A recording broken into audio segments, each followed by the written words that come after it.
vehicles now are being stolen, and even with tracking devices, and they're not showing up on the side of the statistics that says these vehicles were recovered. Now, this has been happening a lot. We have noted that we saw an increase in this from 2016. It kind of went down in 2017, but in 2018 it seems to be back up there again. Now, this is telling me that the people who are losing vehicles have invested in some kind of GPS tracking device that was either compromised before the vehicle was stolen, or it was compromised during the actual event of the vehicle being stolen. Now, there are different ways this thing could have been compromised. It could have been done through some kind of electronic countermeasure, like a jammer or something like that. Or it could have just been done for some technical knowledge where um, the car thieves themselves knew exactly what they were looking for and how to disable it. Now, this is changing the landscape of what we are supposed to be doing as GPS tracking providers. And last week we spoke about reputable companies, and we got a lot of calls, on what is a reputable company, and why we would say certain things over the radio, why we would give out that kind of information. But it's really there for the consumers to be aware of, for the consumers to sort of appreciate and understand. And one of the biggest points I would like to bring to the forum is not everything you see on social media, and I'll say it again, it's not everything that you see on social media, is actually true. So I would go through social media and check different companies and see what it is they're advertising on Instagram, Facebook, Twitter, and all these different things.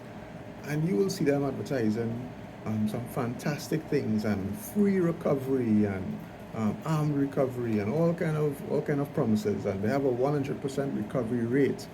And if you call any of these companies and you ask them specifically, has anybody from the company ever went out and recovered a vehicle? The answer would be no.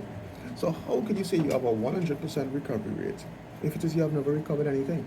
I mean, I don't know about you, but my mathematics, says that you have a 0% recovery rate if you recovered zero, you know.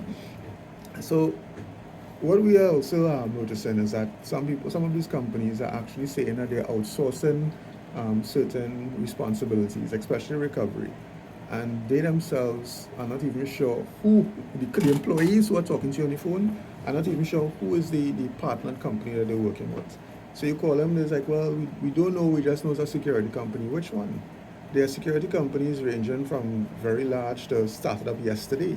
So what are the technical expertise of these companies? And you know, we are flattered in the sense that we've seen some of these companies starting up and trying to imitate our ads. But it's concerning that while they're trying to imitate our ads and advertise exactly what we do at the Support Tactical, they don't have the capabilities for this. But they do get clients because they come in at some ridiculously low prices. And of course, that's evident because, I mean, if you don't have the kind of overheads to be able to have the vehicles and pay for fuel and have the salaries for officers and all these different things attached to your GPS tracking solution, it means that what you're really selling is something that does not have any overheads. Now, if a customer car gets stolen, what you're going to do at that point in time is say, well, okay, we didn't get back your car, here's your money. Now, if you spend $799 for a device, and this person is selling these devices to everybody, and one person gets stolen, it's easy to get back $799 because they don't have the overheads. And it's time for clients to start to appreciate that you really have to go into these companies, as Sergeant Somber said in his news brief. Investigate them, go in, ask questions, and if you see anything that you're not getting the answers that you know you should be getting, that should be an indication, that should be a red flag, and after that you will know exactly that something is wrong.